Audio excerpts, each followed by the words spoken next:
Om.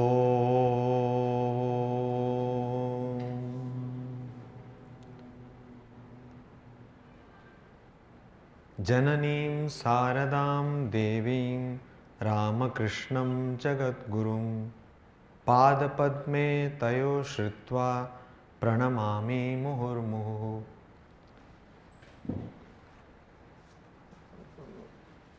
Henceforth we will chant the Shanti mantra, Sahana Vavatu. I will chant, you can repeat after me. Om.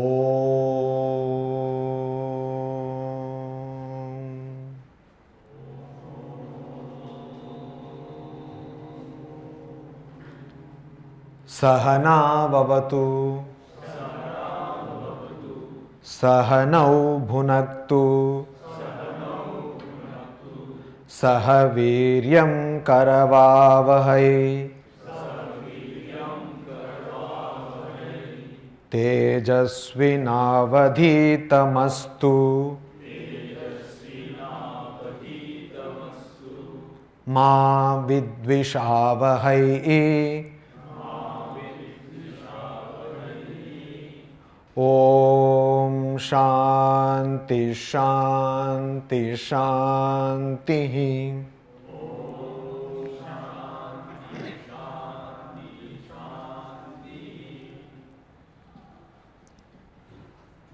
Last class, we saw the word by word meaning of this Shanti mantra.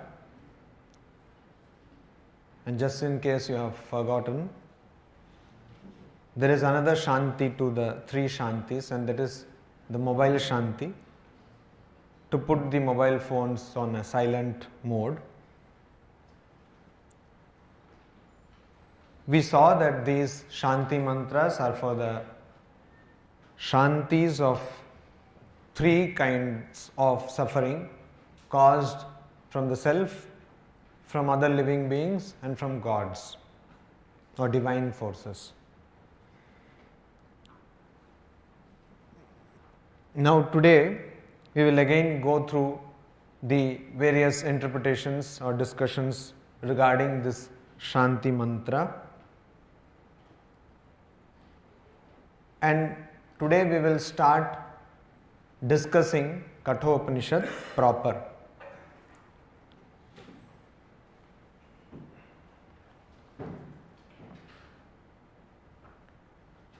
So Sahana Vavatu is not a religious peace invocation.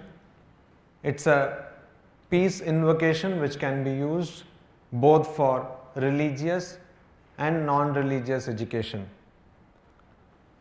Though anything in Sanskrit gives you the feeling that it is religious, but please remember that Sanskrit is just a language and does not belong to any particular religion. So, Sahana Vavatu is a kind of an agreement, a bilateral mutual agreement between the teacher and the taught, the student and the master, that we will try our best to get the best out of this process of teaching or learning, and we will not fight with each other. We will not become enemies of each other, and this will be a cooperative effort to arrive at knowledge, to attain knowledge. This is the kind of memorandum of understanding these two people get into, and that is why we should remember that this peace invocation can be used for any subject. You can start using it here in IIT also before teaching anything. Only thing is it is in Sanskrit, so you can use the translation also, better still people will understand. But it gives you the feeling that let us pray to the divine force for protecting us, nourishing us, and also giving us knowledge, and let us be invigorated by this knowledge and apply that in our daily lives, and let us not hate each other.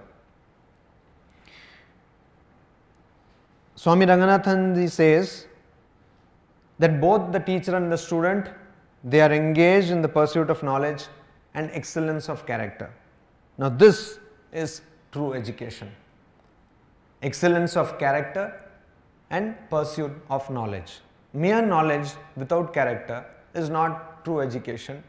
Similarly, character without knowledge can also be not true education.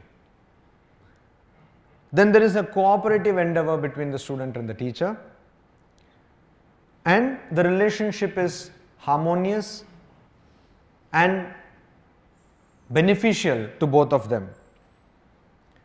There is both giving and receiving of knowledge, and this need not happen only from the teacher to the student. That is, it is not necessary that only the teacher should give knowledge and the student receives it. But shedding egos, both people enter into a process where they both learn. Sometimes teacher also learns from the student. Ideas, information and inspiration are exchanged. It is similar to lighting one lamp from the other.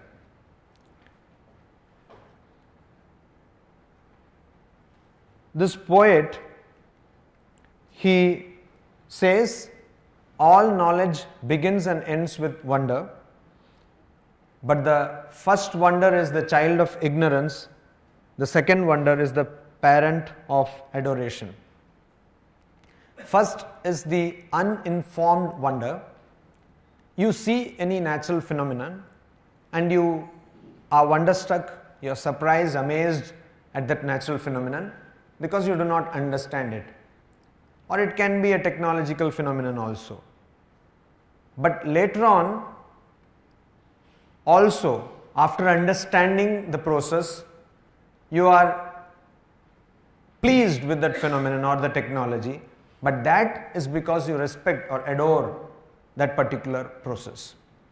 So first is a child who does not understand what is going on, and because of this ignorance is wonderstruck. Then is the parent who comes with the knowledge of the process, but even that parent has an adoration for the process. Say for example, gravitational force. A person who knows the gravitational force or its workings also adores it. A person who does not know is also awestruck by that force. It's like two ends of a spectrum. Both the saint and the foolish person, ignorant, both look alike. So there is a joke about the second chapter of Bhagavad Gita where Arjuna asks Krishna, Sthita pragyasya ka bhasha.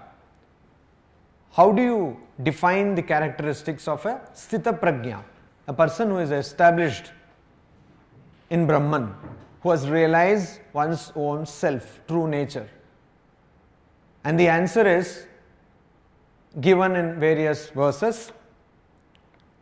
But Sthita prajna can mean, if differently interpreted, a person whose intellect becomes stagnant.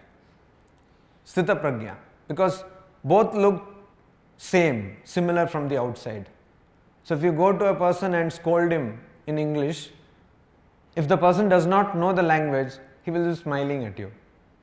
And you, not knowing that this person does not know the language, may think he is closer to Buddha. It is not so. The moment he understands what you are telling him, he may actually blow your face there itself. So opposites look alike, and that is the difference between the child of ignorance and the parent of adoration. Swami Ranganathanandaji quotes this quotation of Coleridge, and it gives us an idea that when we do not understand the mysteries of life and the afterlife, we are wonderstruck, or we are rather bewildered by this mysterious phenomenon. But even once we understand that, we are bewildered still.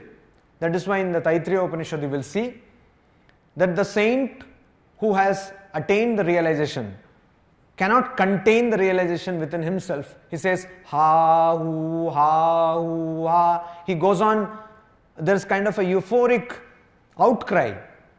He tries to express the ecstasy, is not able to. Legend has it that when Buddha got enlightenment under the Bodhi tree, he went on walking up and down for 3 days, because that was so much of joy which cannot be expressed in words, which cannot be contained within this body-mind complex. So even a person who is illumined has a wonder, has an amazement, and a person who has not been illumined, who is ignorant, is also naturally amazed.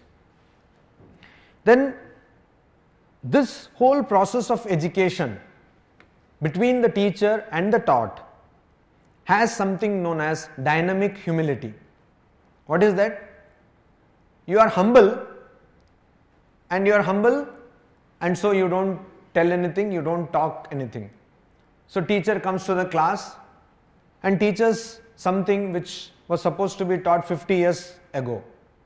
Now the syllabus has changed, everything has changed, but because the teacher had studied from a textbook which was printed 50 years ago, the teacher is teaching. And you as a student also, very humble, very obedient, listen to that. Though you know that this is what is being taught is outdated and rubbish. That humility is a static humility. It has got no use. Contrast that with a teacher who comes with an outdated information, but at the same time the student is humble, obedient, but the student says, "Sir, I have brought this textbook to you. Could you please check? I find that there is some discrepancy between what you teach and in the textbook. I think there is some spelling mistake or printing mistake in the textbook. Can you kindly verify?" This is a way of putting things, as we will see in the Katha Upanishad, in the beginning of Katha Upanishad, gives us a wonderful lesson on how we should put things in the proper manner, proper language. At the same time, not losing the perspective of humility or Shraddha or sincerity. So you have pointed out to the teacher that what he is teaching is probably not correct, but at the same time you have done it in a way not to insult the prestige of the teacher or the education of or the intellect of the teacher. So that is dynamic humility. You are humble. In families, in social relationships, we come across this very often. You have an elder in the house who does not probably understand the dynamics of the changing society, comes up with some decisions which may not be practical in today's world, but because that person has been brought up in a different era altogether, says this has to be done in this way. You as an youngster can give a different solution, at the same time not hurting that particular individual, because after all this particular individual has a wealth of experience. He or she has seen life, and you are just at the threshold of life. So that is dynamic humility. Humility does not mean that you become a fool, you become dumb, you have no voice. That does not mean, it is not humility. Humility, you will be humble, but at the same time you will have a voice and you will have your own way of getting things done. That comes when you have faith in the system, when you have faith in your tradition, when you have faith in your ancestry, when you have faith in the society in which you are born in. Suppose you have come to an institution and you do not have faith in the institution, you cannot attain anything from that institution.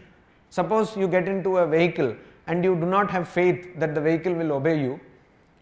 A thing probably most of you would have noticed, when you sit in front of the computer, most of the times we sit, half our life is spent in front of the computer, or probably more than that. Because while working you sit in front of the computer, and while you are relaxing also you sit in front of the computer. So probably more than 3/4 of your life is spent in front of the computer. One unexplainable phenomenon is seen, particularly when you are learning computers. Suppose you become nervous in front of the computer, suddenly it doesn't obey your commands. Everything starts going off way, haywire. Somehow the computer knows that you are afraid of it. And this is which is experienced almost every day. A person who is new to the computer suddenly finds that the same thing which you do, that person is never able to do, though he is following the same command, etc., because he becomes nervous. Similarly with driving. If you are nervous while you drive, somehow you feel that the Maruti or whatever, Camry or whatever, when we have to just take guesses, why not bigger cars? So say Rolls Royce. It goes out of your control. Suddenly you find that it is not within your control. Why does it happen? Somehow there is some. So one Maharaj came, we were downloading something and he found that though he was using the same software and same techniques which I have been using, but he was not getting the download speed. So I said, Maharaj, the difference is between the tanmatra. Because I sit and I say that download and he is not able to do that. So the difference is between the tanmatras. So faith, the moment you have faith in the teacher or vice versa, teacher has the faith in student, the learning process becomes richer, healthier and fruitful. Unlike some situations where the teacher knows that whatever I teach, these people will not listen to me. And the students also know that whatever he is teaching is nonsense. So with this kind of a faithless atmosphere, end result is obvious. Nobody is able to learn anything. Then in Katha Upanishad we find this mantra, Atmana vindate viryam, vidyaya vindate amritam. So vigor you get splendor or strength, viryam, by knowing your true self. Atmana vindate viryam. And that true self, the knowledge of your true self, true identity, real nature. All of us have two identities.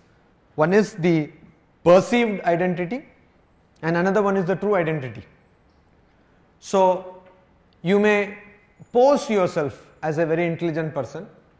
You may pose yourself as a very strong man, but when you go to your house, maybe your wife knows better. So there is an adage in Hindi. What is that? Bahar sher, ghar mein chuha. So that happens. It's very common. So the home ministry knows what exactly. Even in India, home ministry, under a home ministry you have all these immigration and immigration, all this comes under home ministry. Internal Intelligence Bureau, all this kind, raw, everything comes because home ministry knows about the home affairs. So similarly your home people know, whatever you may boast and give lectures, they know that this man has got this weakness or this woman has this weakness. Similarly, we have two identities. Always we have a perceived identity or apparent identity, doctor, falana falana. And in visiting cards you see that name is only 2 words and the qualifications run into 3 lines. And in brackets they will also write MD from where. No? I saw one person writing BA Oxon. What is that? Oxford University. So it is not ordinary BA. It is better still, one person, he did BA he did PhD under a guide who was earlier in Oxford, then he came back to Kolkata. He was an Anglo-Indian. So he wrote the name of the teacher. So that gives more weight. So I am this person's disciple. So it goes on, and then FRCS and this and all that. So this is one identity. Doctor. Then you for all you know, the person comes to your doorstep and says, please cure me of this disease. Then you say, no, I am not doctor of that kind. I am doctor of architecture. So doctor. And you have this. Then after you retire, still you have the visiting card. What?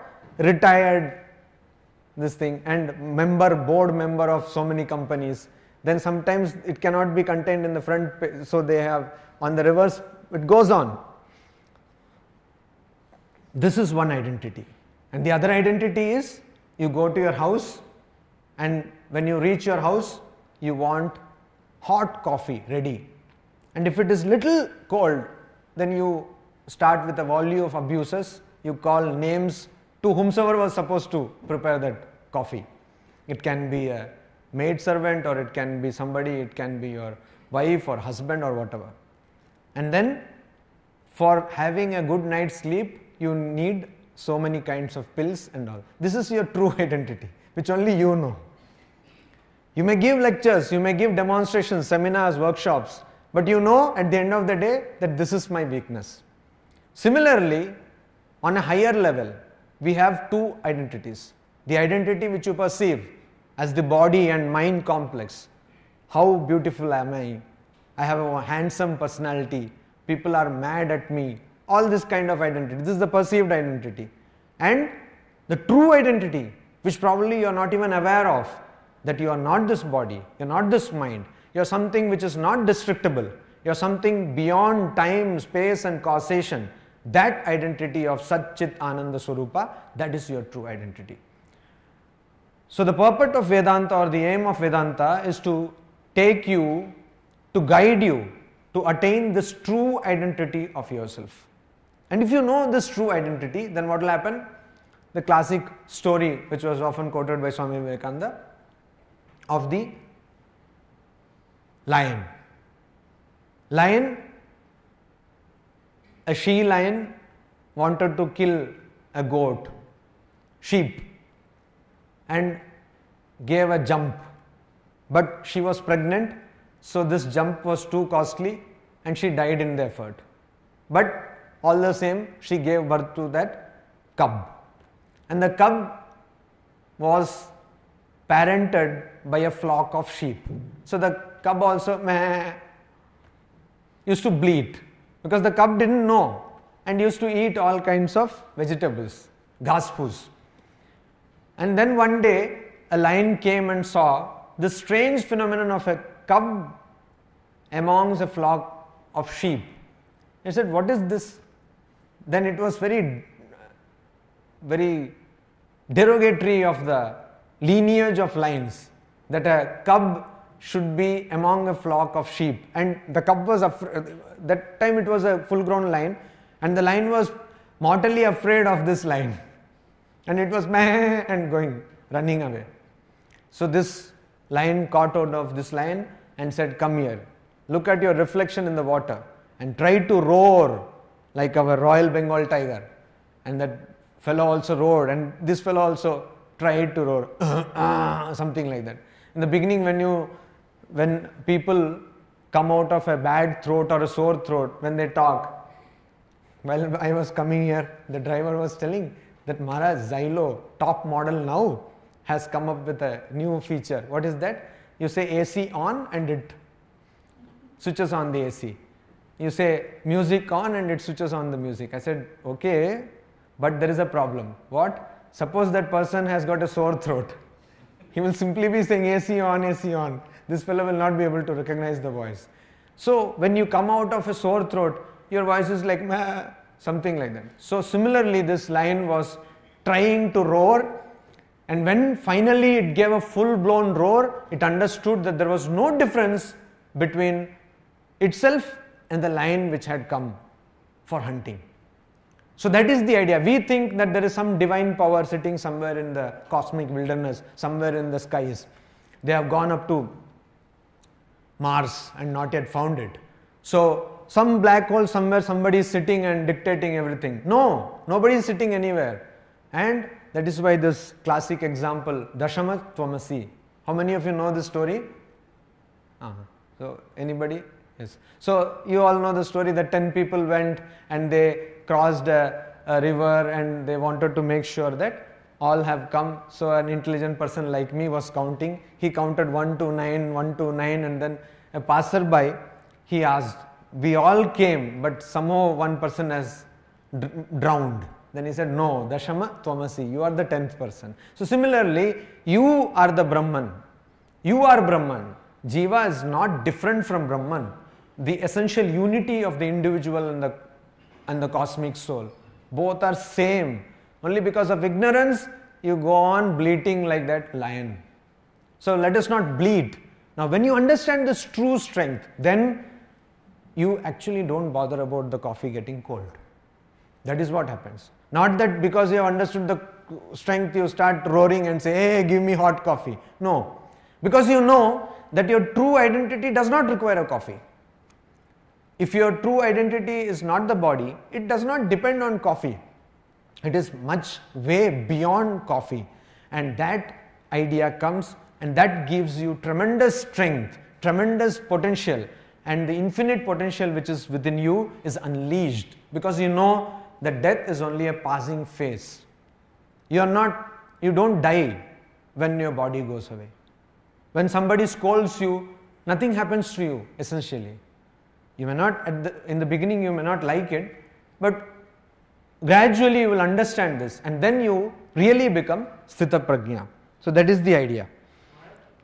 That lion saw the reflection in the water and that was enough to break the faith. So how can we see our reflection? By doing contemplation, by constantly doing discernment, or what is called in Sanskrit as Viveka. Nitya Nitya Vastu Viveka. What is real, what is unreal. It is like an experiment in a laboratory. You go on doing that. You suddenly now feel that relationships are the only real thing in the world. So a girl meets a boy, and you all know the story. So much of Hollywood and Bollywood exists on this basic premise. So you all believe that this is the thing. And when you see that one after another relationships give you only suffering, then you understand that there is something wrong about the whole thing. Then you know that this is transient, this is temporary, this is a passing thing, this will not stay. So you go for something higher. Then again you understand that that also will not stay. You go for something higher. Then again you understand that that will not stay. By this process, gradually you come to a point where you understand what will stay, and that is your true self. So this is called discernment, Viveka. What is real and what is unreal. So by a series of experiments, you come to this conclusion. Jigyasa is one thing. Gyatum ichha jigyasa, thirst for knowledge. In both secular as well as spiritual spheres, you need this. You need to have a tremendous quest. You need to have a tremendous thirst for knowledge. So many people are there, they are simply not bothered about things. They say, okay, how does this projector work? Chalega bhai, wo to un logon ka kaam hai. So that is their job. Why do you bother your heads? So how does this oven work? Anyway, you are getting cooked food. So this kind of attitude will lead you nowhere, I would not say, but will not give you any knowledge.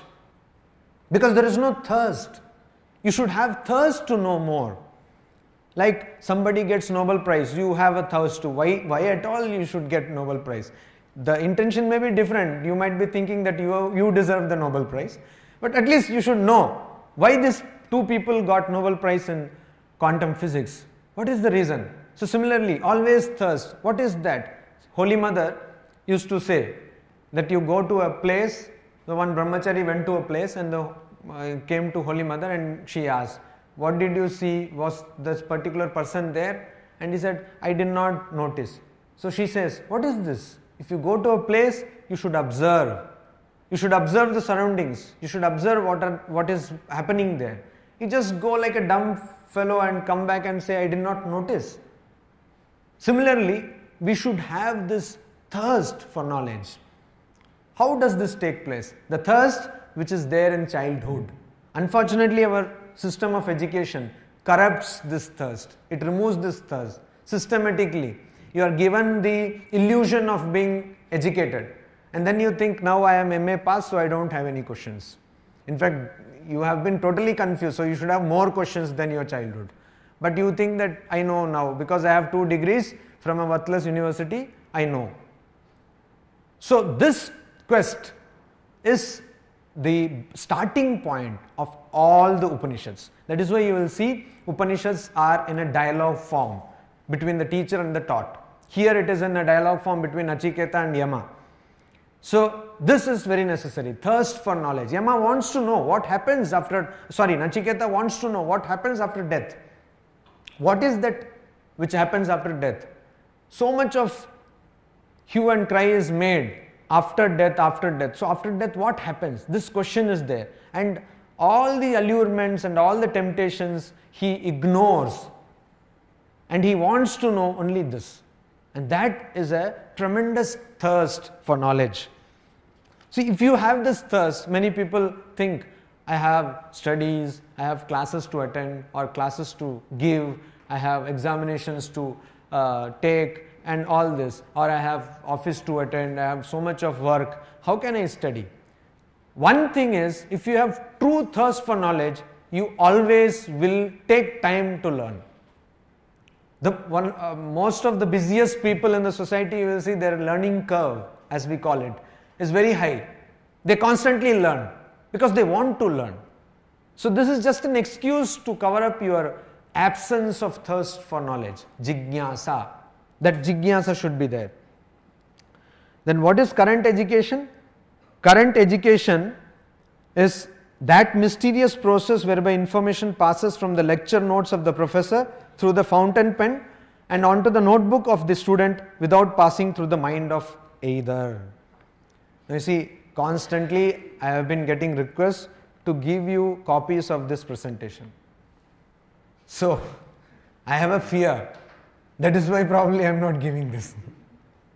Because it will just pass from this lecture notes through the fountain pen or probably your email account and onto the notebook. Of course notebook, but a different kind of notebook, laptop, and without passing through your mind.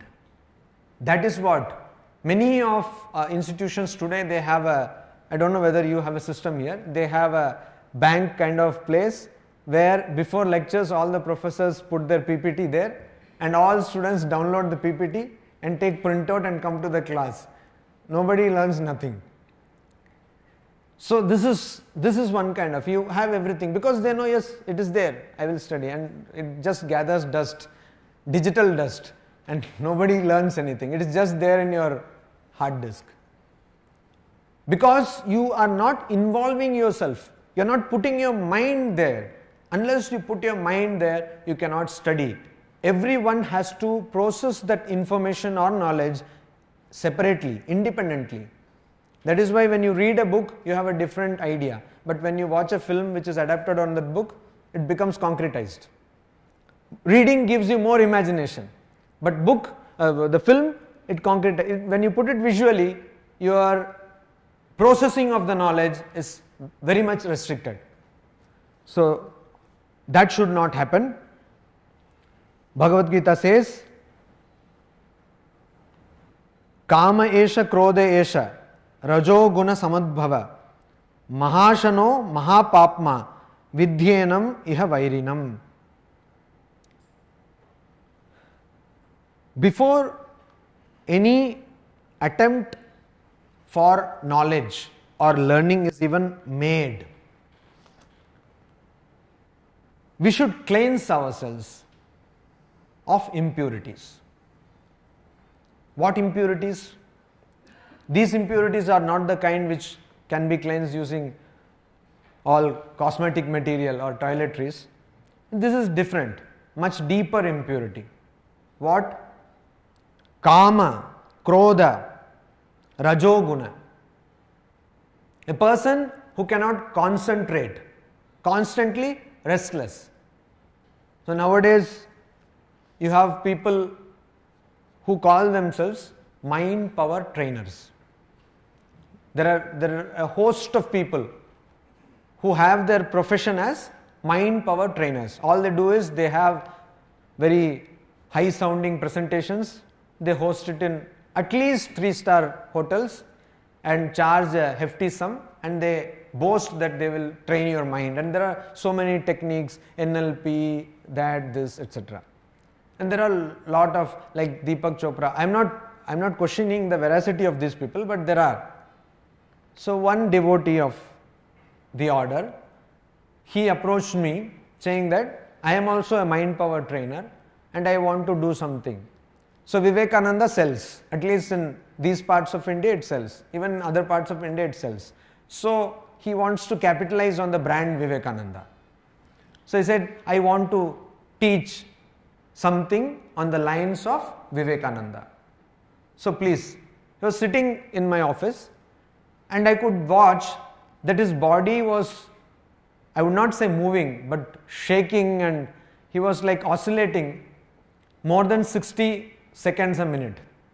His oscillation was more than even time. He had gone beyond time in oscillating. So restless physically and mentally, I don't know. I can't do mind reading. But obviously, if physically somebody is so restless.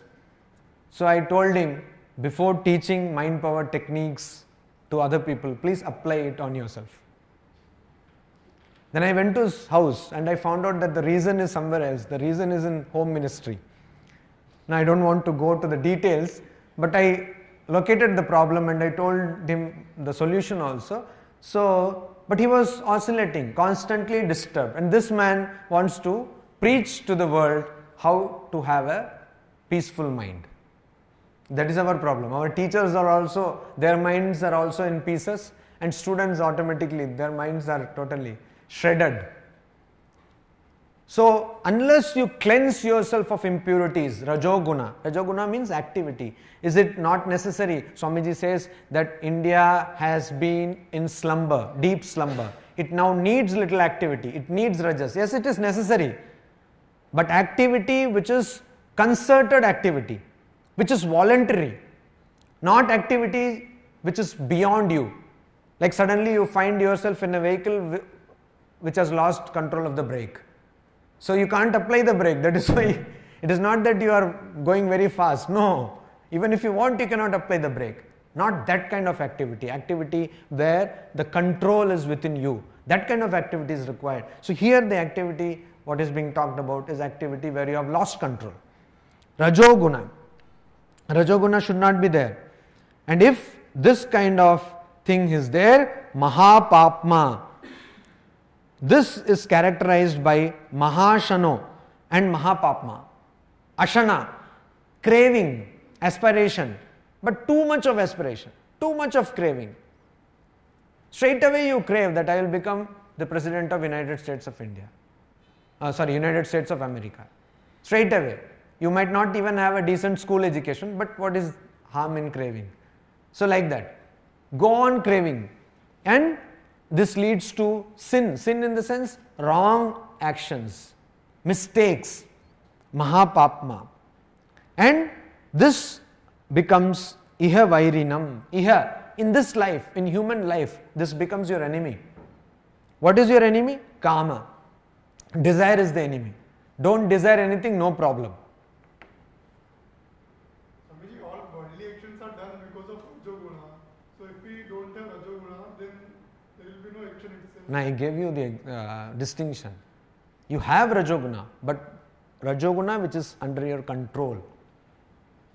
You use a vehicle, but which has got brake system, clutch, everything in proper control. So the vehicle is under your control. But where you go, like the famous Zen Buddhist story, a person was riding on a horse, and the Zen master asked him, where are you going? So the person says, I don't know, the horse is going. So not that kind of activity. Activity is necessary, but it should be concerted, controlled activity. You know exactly. For example, anger is necessary sometimes, but anger which is controlled. You know that you got angry for some purpose. Then you know exactly for how many minutes you have to be angry. That is posing as though you are angry. Particularly in parenting, anger is very much necessary. So you show anger. Sometimes in relationships also it is necessary. Show that you became angry. You're totally, as they say, pissed off. Then when the work is over, then you become normal. So you use the emotion of anger.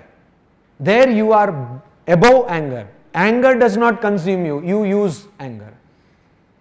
So there is the difference. So kama, desire. There are various kinds of desire. A desire for good thing is not a desire at all. You want to help somebody. That is a good desire. For example, desire for God realization is no desire at all. So these kinds of desires you can have. Or you want to eat pizza, a good desire. Some business for Domino's, So this kind of desires, harmless desires you can have. But if you have a desire that you want to kill somebody, obviously it's not going in the proper track. So these things, iha vairinam, these are the enemies of you here in this life. And all we know of now is this life. We don't know of the earlier lives or the next life. And some people don't even believe in that. So that is why Gita will say, ihaiva tairjita sarga. Please renounce attachment here itself. Why are you waiting for what? Nothing will happen. So renounce attachment here itself. So this is what we need before we even enter into any kind of learning process. You should not have desire. So you study something because after studying you will get this job and then you can marry and you can have a bungalow. Then you will not be able to study that because you have become impure. Then krodha, you study properly according to you and give the exam properly according to you, but do not get the proper grades. Then you get angry. That is also according to you, you do not get proper grades. But a better person or a better informed person will know that what you wrote was rubbish. Whatever grades you got also were not supposed to be given. So this kind of understanding that we should be cleansed of these impurities, inner impurities, will lead us to a better learning. Sri Ramakrishna says, knowledge needs to unity and ignorance to diversity. If you know something to be uniting, that is proper knowledge. And if you know something to be dividing, that is ignorance. So if it is a true knowledge, it will lead you to unity. And if it is not, it will lead you to diversity. Swamiji has many things to talk about education, but here he says education is not mugging up things, ideas which runs riot in your brain, undigested ideas. But it is man making. Man does not mean only man in the sense of the gender. Man means human being making, and life building, character making, assimilation of ideas. He says even if you can assimilate 5 ideas and made them your life and character, you have more education than any man who has got by heart a whole library. Now interestingly, Swamiji said 5 ideas. So many people took these things verbatim. So they say, this is just giving, suppose you assimilate 5 ideas. So many people ask this question, what are those 5 ideas we should assimilate? So it is not that what is intended by Swamiji. What he wants to say is, if you take just 5 ideas, any 5 proper ideas, basic ideas, and assimilate them into your life, then you have proper education. It is man making education that we all round that we want. He alone teaches. Now here teaching. You see, teaching does not mean just giving information. Teaching means imparting character. Teaching means imparting a part of life. That is why in the Indian tradition it is believed that when a person starts giving spiritual initiation, something of that person's strength is going away. So they have stories that how a person has given a lot of initiation and the guru he has got failing health, or how if initiation is given to unworthy disciples, they have failing health. It is true also, because great people talk about this. Why? Because it is not just some information or some mantra which is given. It is the life itself, the power, the strength, the character which is transmitted. So you see, Swamiji says that imparting doctrines, spirituality can be communicated just as really I can give you a flower. This is true in the most literal sense. So it is not talking, it is not imparting, it is communicating. Like Sri Ramakrishna, with a touch, he could just give spiritual power or spiritual wisdom. That this idea is very old in India and finds illustration in the West in the theory, in the belief of apostolic succession. It is not only in India, even in the West you see apostolic succession. An apostle, he chooses a successor.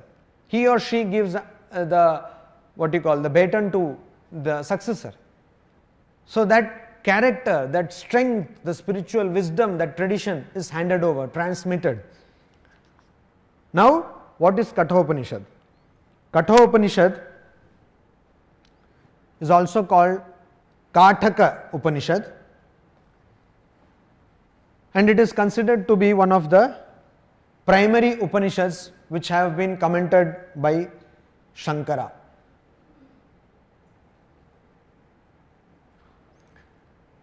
And Swami Vivekananda gave lot of importance to this Upanishad.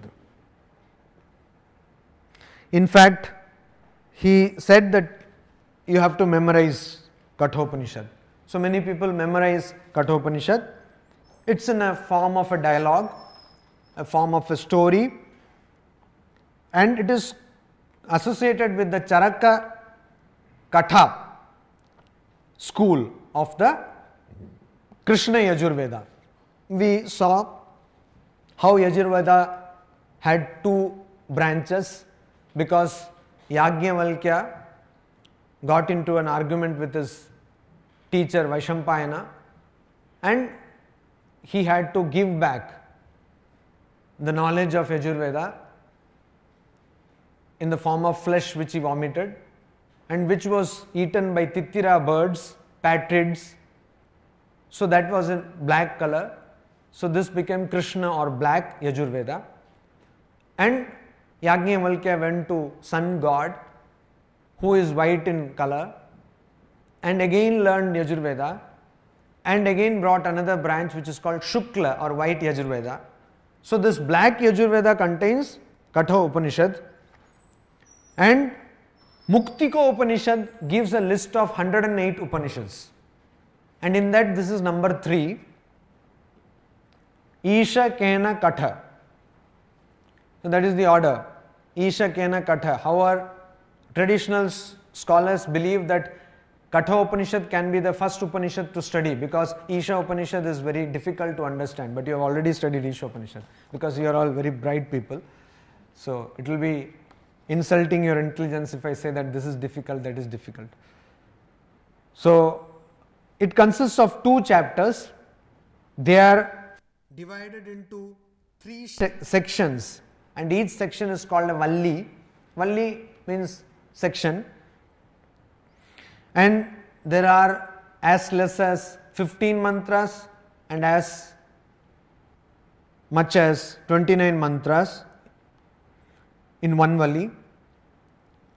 And Katha Upanishad, because of the richness of the parable or the interesting conversation and the story and the dramatic element, for all these reasons and many more, Katha Upanishad is one of the most popular Upanishads, one of the very popular Upanishads.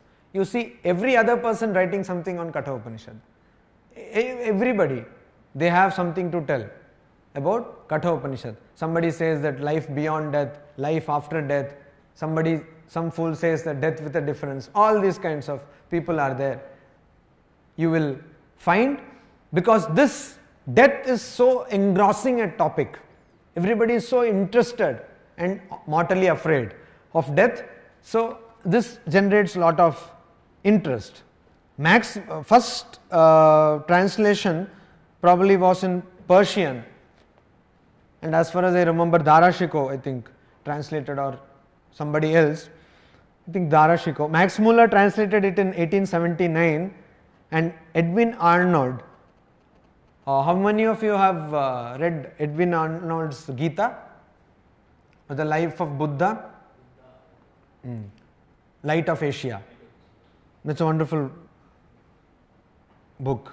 And Song Celestial is the Gita rendering.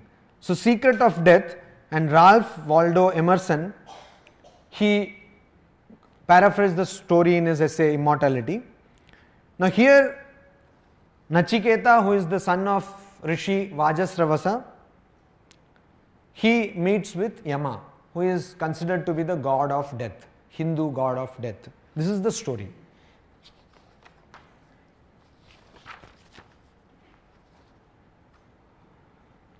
Now, before entering into the Upanishad proper, we have been doing many kinds of exercises, but now, before entering into Upanishad, Katha Upanishad, as Shankaracharya in his commentary does, and also Anandagiri and other commentators who follow Shankaracharya's commentary, we will see the 4 Anubandhas. What are the 4 Anubandhas?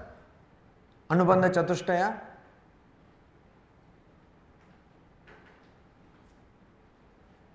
Wonderful silence. Huh? Anubandha Chatushtaya, anybody? Even you are not able to. Vishaya? First is the required the eligibility. Adhikari. Vishaya, Sambandha and Prayojana.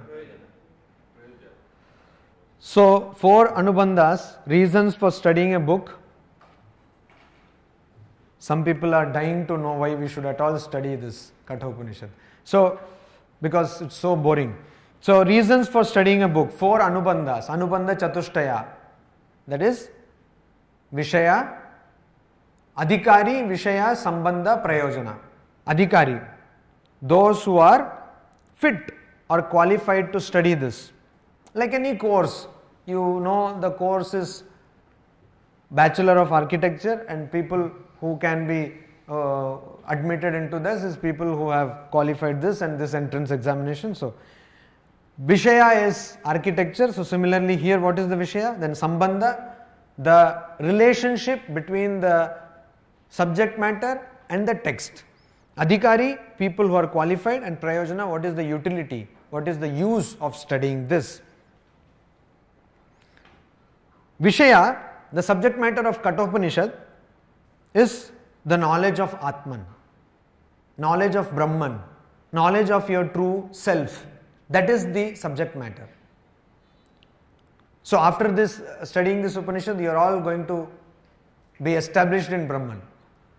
You all realize Atman. Please don't laugh, because really you will realize, and you will see that there is a halo behind your head. So, this is the Vishaya, subject matter.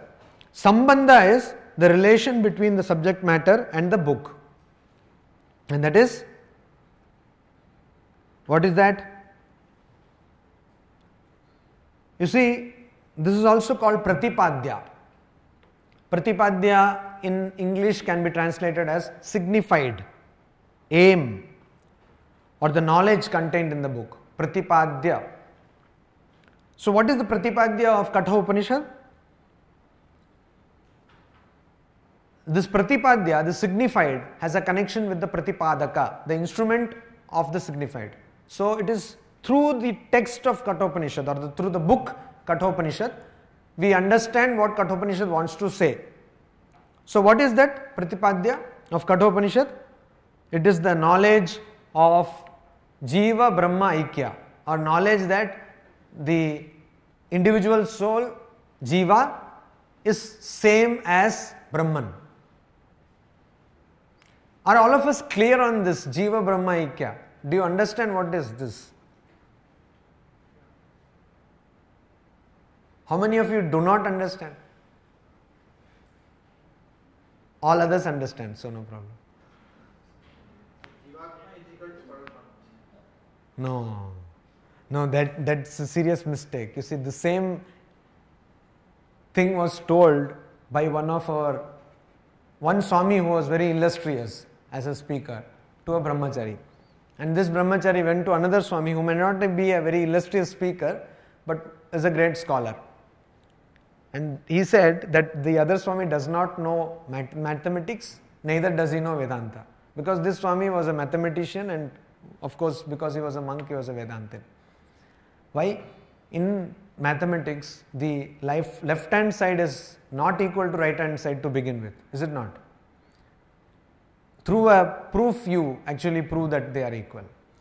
But Atman is always Brahman. So it is not equal to. Atman is Brahman, not equal to deleted. Atman is Brahman. So how do you understand that? When I say I believe that I am this body, I am this name, qualification, my position in society, etc. This is what I understand by me. But my true identity is not that. Because always I have this feeling of I. Even we have discussed it before. Even a person who suffers from complete amnesia does not forget the I-ness. If whatever is shown in films, they will say, "Main kahan hu?" So this "main" is always there. I consciousness is always there, and that is the indicator, which in Vedanta is called Aham Graha Upasana. Holding on to this I consciousness, you try to understand your true identity of being Brahman. So why do I see all these things? This is very wonderful to say, but why do I see all these things, so many different things? Because of ignorance. It's because of ignorance I see all these things. And think that I am a particular person, I look so beautiful, or some people feel that I am not very handsome, so nobody is bothering about me, etc. These kinds of ideas come because you think that you are the body. You are the body. So, Jiva Brahma Aikya, or the unity or the non-difference, essential unity, identity of Jiva and Brahman is the aim or Pratipadya of Katha Upanishad. And Sambandha is what? The relationship between the Vishaya and the text. So Vishaya is the Pratipadya, the aim or the signifier, signified, and Pratipadaka is the signifier. How does Katha Upanishad bring those two? It does that by giving us the knowledge. After reading Katha Upanishad or after understanding Katha Upanishad in the proper sense, you realize that Jiva and Brahman are same. So you signifies whom? You signify you understand who is Jiva, he understands, you understand. Who is you? You see, what happens is, there is a covering of ignorance.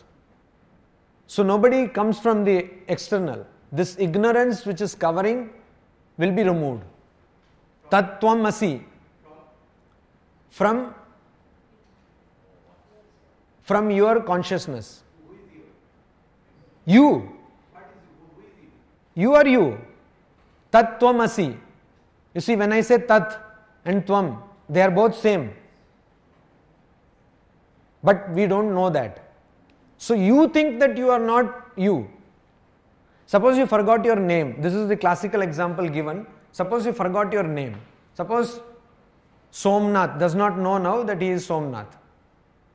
So he thinks that he is somebody else, say Mahesh or something.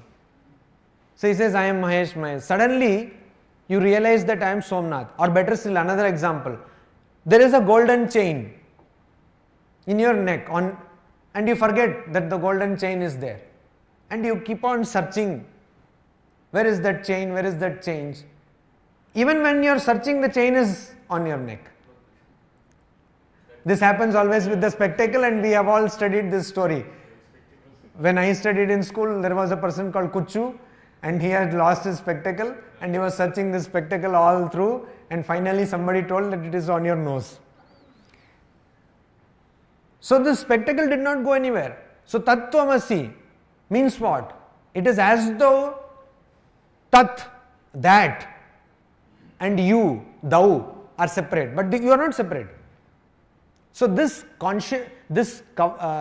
ignorance is removed from your consciousness. That is why first I listen to this Mahavakya, Vedic dicta or Vedic sentence, Mahavakya. It can be Tattvamasi, Aham Brahmasmi, Ayam Atma Brahma, or Pragyanam Brahma, or any other text. I listen this. Shweta Keto Tattvamasi. So the Shweta Keto listens and then understands, then cogitates and thinks.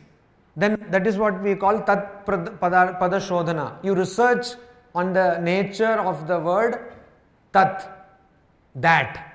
You do a research on the nature of the word thou, and finally understand that both are same. When you do that, there is a kind of samskara or an impression created in your mind which is called Brahmakara Vritti, which takes the form of Brahman. Because the knowledge of Brahman cannot come from anywhere. It is always there, like sun which is covered by clouds. Sun is always there. So you and Brahman were not different. They were all, but suddenly ignorance comes and this takes place. Your question is, where does this happen? Is it not? It happens in your mind, because it is the mind which is the cause of ignorance. So the locus of this realization is your mind. There is where Brahmakara Vritti takes place. And once Brahmakara Vritti comes, it is like, what do you say? You all are very much aware of these movies like Die Hard and all that. You watched Die Hard? How many of you have watched? So you know self-destruct messages. So this is like a self-destruct message. This Brahmakara Vritti takes place in the mind and it destroys the mind. Are you getting it? Is it clear? It is not clear. So you see, by hearing Vedic statement from a realized person, this is clear. You hear Vedic statement from a realized person. Okay. You go on doing, Shravana is hearing, Nididhyasana, Manana, Nididhyasana, meditation and contemplation. Okay.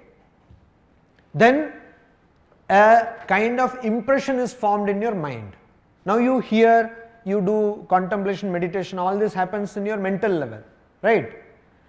There an impression is formed. Due to constant practice, an impression is formed which is called Brahmakara Vritti. That is, it gives you an idea of your true nature, that is of Brahman. Is it clear? And that destroys your mind. That is not clear. Destroys the ignorance. That's what. Destroys the mind, because mind is caused by ignorance. So ignorance is destroyed, mind is also destroyed. So you understand that you, Tattvamasi, are not different, and that you are, actually now we say we have to attain Brahman, knowledge of Brahman. Then you understand that you are Brahman, where will you attain? That's why the example of the spectacle or the golden chain. When you know that the chain is there, then oh, it was already there. You don't need to go to some place and get it. Is it clear? Swamiji, is my consciousness different from this consciousness? No, it is not. So if one person attains, then it's as good as everyone attains. No, it is not. Then how? One mind attains. Yeah, this is a fine point, but yes, he will not attain because he has got this identification with the mind. At the cosmic level, all the consciousnesses are same. There is only one consciousness. That is why some people will say that there is collective karma. There is, in Advaita Vedanta, you discuss everything at two levels, the individual and the collective. So collective karma is there, samashti karma is there. For example, famous, the train accident which took place. So many people died together. Why? All of those people had the same type of karma. This is how they explain it, samashti karma. So at the cosmic level, yes, it is true. But at the individual level, if that person has to understand Brahman, he will have to, or she will have to, remove the ignorance from the mind. That's how at two levels they study consciousness.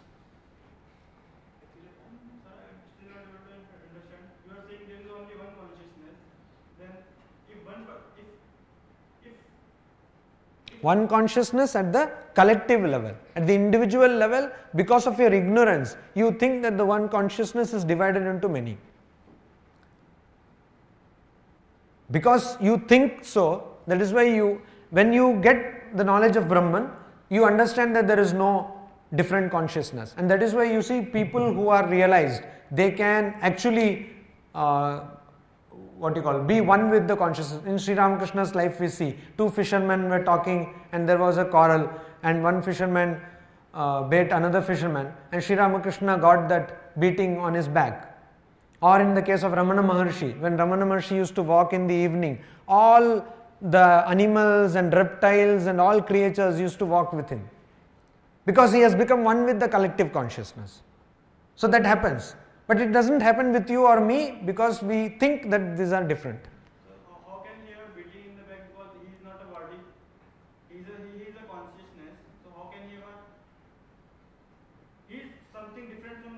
body, if someone realizes. Because he has become one with all the bodies.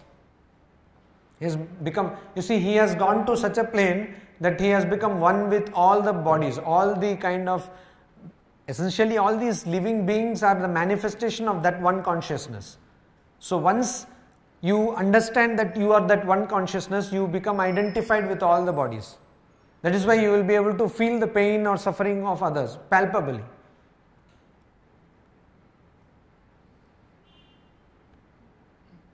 Not clear.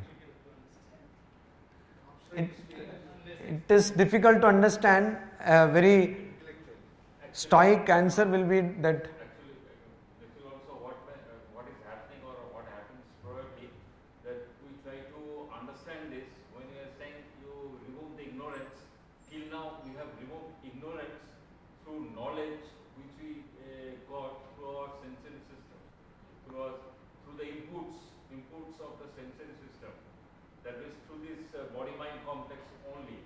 And this is something we are talking about, removing of ignorance. That ignorance I do not think can be really removed through some intellectual inputs. That is why probably Naisha tarkena matirapaneya, not by logic or cogitation. That is why in Zen Buddhism you will see that they use what is called koan, two meaningless sentences, and they will ask you to meditate on that. So they want your mind to be free from logic. They want your mind to be free from logic. Two meaningless sentences. You go on, think on that, meditate on that. Then suddenly, in the spur of a moment, you understand that it doesn't mean. Because logic or cogitation or analysis will not lead you to this idea. Why? Because this logic is inside that ignorance which you want to go. It is like, suppose you are in a relationship. Most of us are. No? This example is very concrete to understand. You get into an argument with your partner. Okay. And it goes on and on. That person tells you something, you tell them, and this goes on and on. There is a back and forth volley of question and answer, and it goes on. And finally, jhagada, and for many days no talk. Same thing happens with your friend, and you are standing as a observer. You just see. Then what do you suggest to your friend? You say, why were you could have just be silent.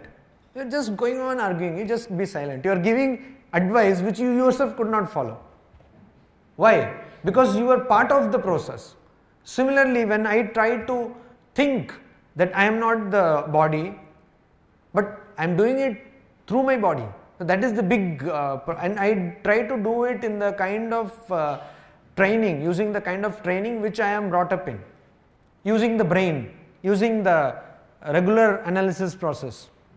And then I find there are so many blocks. I find that it is not happening, that is not happening. But having said that, it is also true that I have to do this using my body and mind. I will not be given any divine power. Like Sri Krishna gave divine power to Arjuna to, this Dhritarashtra was given divine power. And also Sri Krishna was giving divine power to Arjuna. Divyam dadami te chakshuhu, to see the Vishwarupa Darshana. So I have given you divine eyes, you see. Not everybody can see. Nobody will give us divine eyes. We have to use our own brain and this body-mind complex. And probably it is only human being who can use the body-mind complex to go beyond this body-mind complex. It is, you see, this is something we have to constantly think, cogitate, and finally you may come to an understanding. And finally you may also attain the knowledge. One analogy might work. Suppose there is a glass and there is a big bubble and some very small bubbles. And if a small bubble meets combined with the big bubble, there is no separate existence for that small bubble and big bubble. In that, the individual characters, the consciousness, are the small bubbles. When they get united with the big bubble, they lost their individuality. Like subset and superset, something like that. That's what you are telling. When they comment, they lose their individual existence. You become one.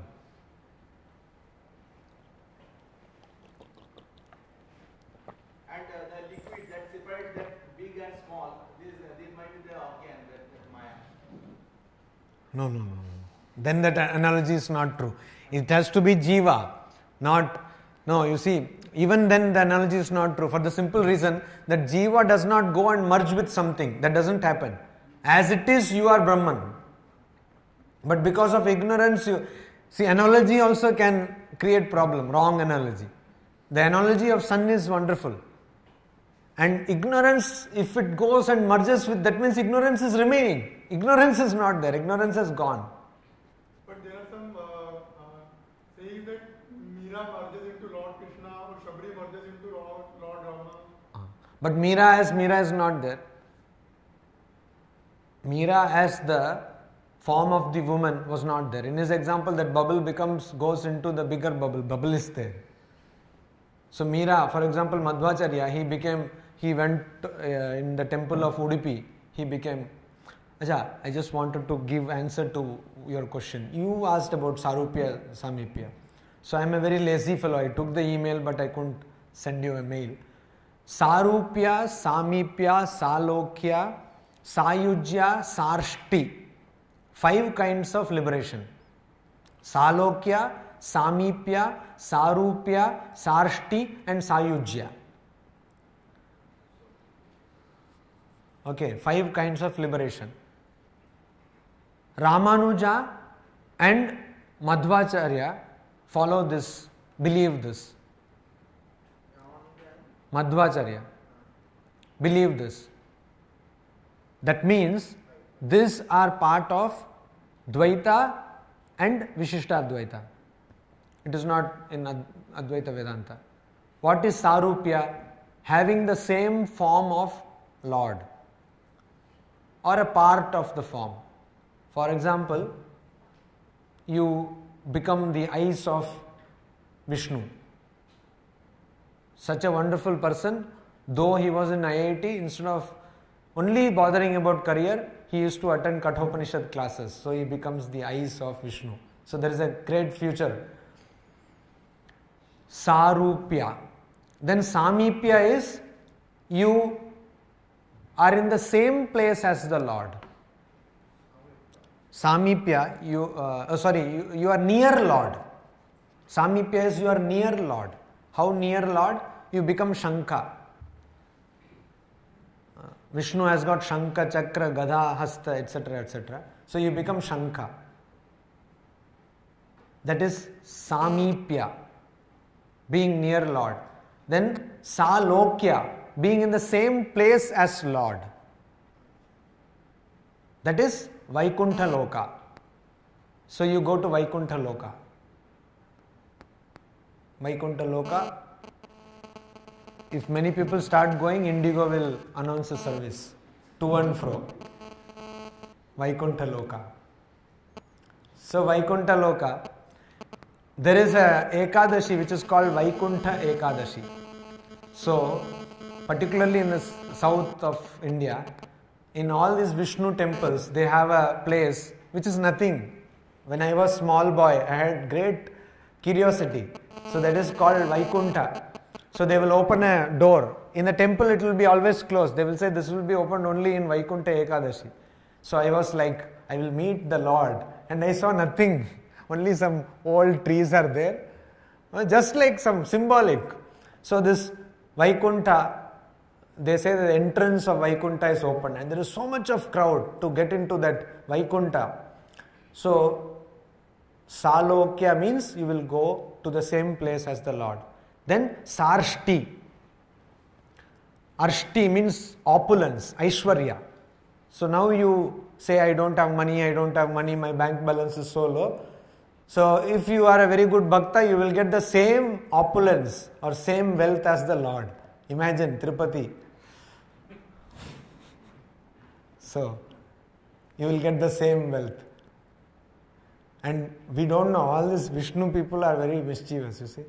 This, what is his name? Ananta Padmanabha Swami temple. They were finding so many gold and finally they decided don't open, otherwise you will be in serious problem. Income tax people will go and raid Vishnu Bhagavan himself.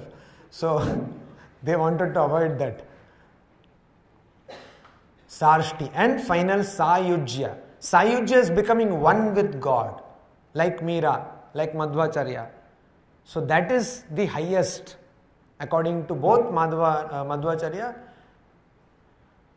and Ramanuja, but Madhvacharya says that you can never actually become one with God. That is the difference between these two people. Madhvacharya believes that though you are Sayujya, but still you will not become one with God. That is not possible. That is why he says Dvaita. Because eternally God and the individual soul, Jiva, are separate. Does Sayujya is becoming one. You merge with God. You don't become Shanka, you don't become eyes or nothing. You become merge. You become one with God. So you become Vishnu. How nice. But in Advaita Vedanta, that is Sayujya. No. This is essentially these are all essentially dualistic doctrine. Advaita Vedanta. Because the moment you say you will become one with somebody, that means you are positing a dual entity. There is no dual entity. Is there any rebirth? If any of this is of No. These are all different kinds of liberation. Once it is... Someone is said to be better than other, means there is an order in this. Maybe, but once you go there, you don't come back. It is not like you become Indra Bhagavan and after your post is over, somebody, by the vote of no confidence, you come down. Not like that. It doesn't happen like that. At least philosophers don't say. I don't know what happens, but philosophy doesn't say so. Then you have Adhikari, the qualification. You see, Adhikari, very simple qualifications are given, we will see. And after understanding this, we will understand that none of us are practically qualified to study Katha Upanishad. So very simple this is. What are the then we will see afterwards the qualification. Then Prayojanam. What is the use of studying this? One thing is, if you come to this lecture, you get good sleep. Though I have tried lot of medical pills, nothing gives me any use. So if I come here, I get good sleep. That can be one prayojanam, very practical. But another prayojanam, we need something. So you see, Kumarila Bhatta in his Tantra Shloka Vartika says, Shloka Vartika is a text. You all know who is Kumarila Bhatta, right? Do you know who is Kumarila Bhatta? See, today I am very lucky. Even she doesn't know. Always she has answers, but today she didn't have answers. Kumarila Bhatta? Yes. Before Shankara, he was there, just said before, and he removed this Bauddha philosophy, but he was in Karmakanda side, and not Advaita. He was Dvaita philosopher. Did Shankaracharya meet him? When he was going to annihilate himself at that time. Can you tell us the story? Actually, Kumarila Bhatta defeated the Bauddhas, but Shankaracharya wanted to establish Advaita philosophy. So he went to do the Tarka Shastra with Kumarila Bhatta. Debate. But Kumarila Bhatta, who had studied under the Buddhist teachers, he defeated the Buddhist teacher. So because he insulted his own teacher, he decided to annihilate himself. Immolate himself. So when Shankaracharya went, he was sitting on Chita. So he said, I will not argue with you. You go to one of my students, Mandan Mishra. So then he died, and Shankaracharya went to Mandan Mishra, and his wife was the judge. Wonderful. Actually, I have told this story here 2 times earlier. But I think read only, memory only it was stored. No, what is that? RAM. So it was not stored in the hard disk. So no commit function was put. So anyway, so this is the story that when Mandana Mishra, you see what tradition we belong to. Mandana Mishra wanted to defeat Buddhists. But to understand Buddhism, he studied for about 12 years under Buddhist teachers. And he defeated the Buddhists. But because he had insulted his teachers, he immolated himself. You see, wonderful tradition we have. Such a wonderful tradition. Even after defeating them, he did not insult them. And at that time, our Shankaracharya, a young boy, practically a boy, he goes there and says, I came here because I wanted to defeat you. You are the great Mimamsaka exponent and I want to defeat. He said, don't worry, I have an equally worthy Mimamsaka exponent, Mandana Mishra, you go to him. And Mandana Mishra, he went there and he saw that all the parrots were also discussing Vedas. Even parrots were discussing Vedas because they were hearing only Vedas all through. So then Bharati, the wife of Mandana Mishra, she agreed to become the judge. She put a garland on both of them, and whomsoever's garland will wither first will be defeated, etc. And then obviously Shankaracharya won, and many people say Mandana Mishra became Sureshwaracharya, who founded the Sringeri Ashrama. Shankaracharya founded, but he was the first person to take care of that. In Shloka Vartika of this Kumarila Bhatta, he says, Prayojanam anuddishya na mando api pravartate. Even a fool will not do something if there is no utility, no prayojana. So if you go for social service or some kind of activity, they will say, why are you serving us? What will you get out of this? So they think we get something. We may not get anything. Huh? Mad. Even a fool cannot do, the mad can do. Mad person can do. Oh. Though I am a mad person, but not that mad. Anyway, I will have to meet with more mad people. We will call an international conference of mad people and decide. Sir, in what terms he defeated Buddhism? And what is actually? Very good question. To understand that, you will have to read either Shankara Digvijaya, which is the authoritative biography of Shankaracharya, written by Madhva Vidyaranya, which was written about 500 years after Shankaracharya. Or if you want more detailed account, then you will have to read some commentaries of Shankaracharya on Upanishads, Ishavasya Upanishad, Brihadaranyaka Upanishad and Chandogya Upanishad, where he has gone in detail to defeat in Brihadaranyaka Upanishad both the Buddhists and also the Mimamsakas. He defeats, and those Mimamsakas, he takes three schools actually. The first one is Kumarila Bhatta, the second one is Mandana Mishra, and third one is Prabhakara. Basically there are two main schools, one is of Kumarila Bhatta and another one is of Prabhakara. So Bhatta, the school of Kumarila Bhatta is called Bhatta and the school of Prabhakara is called Prabhakara. These two schools are defeated in the commentaries of Shankaracharya. So to understand what is the line of argument he takes, you should read these commentaries. And they are wonderfully done. The way of defeating is that in any commentary, Shankaracharya will write a commentary, or this was the style of all the acharyas, they will bring an objection. They will themselves put an objection. Imagine that there is an opponent and they will put an objection. Usually these objections start with the Sanskrit word nanu. So they will say nanu, that means there is an objection. They will say that Mimamsakas say so, and then there will be a reply. So they will put the position of all the other schools of thought, Mimamsaka, Nayayika, Sankhyas, etc., and they will defeat or quash those objections. That is how they will do it in the commentary.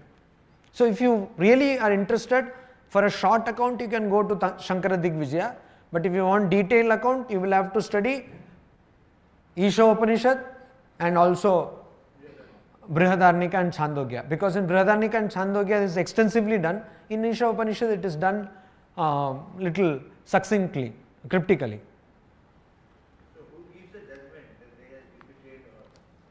No, by reading itself you can understand. It will be quite logical. So what you said, we cannot apply logic. No. See, here you have to understand this logically for philosophy, but for realizing that what is being told by the philosophy, you have to go beyond logic.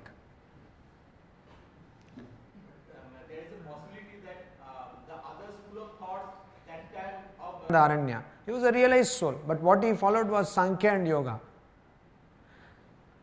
In philosophy there are a lot of differences, but in practical life It all boils to the same thing. Kama, Krodha, all these impurities you should give away. You should go to some kind of unity. All these Shat Darshana, they talk about the same thing. Each drunkard has the desire to defeat the others. Was it a desire for drunkard to defeat others? Sometimes you need such desire to preserve some kind of philosophy. You see, these people came with a higher purpose. So when Shankaracharya came, he saw that Buddhists and this Karma Kandins, they were going on performing rituals which they did not understand the meaning of. Buddhists, they, in the name of high philosophy, had brought corrupt practices. Swami Vivekananda talks about that. All these tantra, abominable practices, all these kinds of wretched, immoral, corrupt practices. Even now, in so many forms of Buddhism, it is there. So it was brought. Shankara saw that. And then after Shankara came Ramanuja, who saw that in the name of Advaita Vedanta, people were becoming dry. There was no concern for the common man. And only going on in dry intellectual exercises. So Ramanuja came. Then after Ramanuja came Madhvacharya, he saw that all the people who are belonging to other religions are coming and dominating Hinduism. So he said, okay, you also debate, and if they don't believe in debate, thrash them nicely. That is what Madhvacharya did, and it was necessary at that time. So these are all people who come for a particular period. Now you see, we are in an era of globalization. We are in an era where boundaries are merging. Even if a country wants to kill another country, United Nations will come and say, no, only American can do that, you cannot do. So that is the patented copyright of America. So they will come and say, Iran, no, so much of problem in Iran. And they have said Saddam Hussein was a dictator. They could not find any bomb in his house. Maybe some Diwali ka pataka they found, but nothing else. So what they wanted was oil. They got that. So like that. So I am being very politically, I don't know how many of you are US pro, but I don't bother. I told you earlier, there is one Swami called Swami whose name is Aparananda. He was about to die, he recovered from cancer. So he says, I simply don't care. He's there in United States for 40 years, but still his English is like this. I simply don't care. So I also simply don't care. So you have this blurring boundaries, no? And now you say that you don't know. If you meet a person, it's very difficult to tell whether that person is a man or a woman or a transgender. This is the situation now. Even there it is all blurring, fluid, everything is fluid. And that is why for this era, Sri Ramakrishna came. Who says, as many faiths, so many paths. So you see, here also there is blurring, coming together, commingling of beliefs. So that as far as the necessity of a particular age, people come, prophets come. So you can't say that Madhvacharya was wrong, you can't say that Ramanuja was wrong. I as a person believe in Advaita Vedanta, but I will never say, or rather will not say that Sankhya is wrong or something is wrong. These are not evolutions. Some people may think that one leads to another, like Swami Vivekananda thinks that it is Dvaita, Vishishta Advaita and Advaita. But it may not be true. You can attain the highest even if you follow Dvaita. Why Mirabai did not she attain the highest? So that is good. There can be different perceptions of truth. There can be different perceptions of truth. Truth is one, but you cannot perceive the entire truth. The famous example by Sri Ramakrishna, and it was there in the scriptures already, Andha Gaja Nyaya it is called. The maxim of blind men and elephant. So blind men go, you know the story. One person goes to the trunk and sees that it is something like this. Another fellow says that you are saying it is big, it is very small, tail. Another fellow says it's like a bark of a tree or the thing because he has touched the... You know this, right? But when you realize the truth, you realize it. You cannot realize the entire truth. It is not possible. You cannot realize. You will realize. You have to realize the entire truth. No. That is why this example is given. The example of elephant is given for that purpose.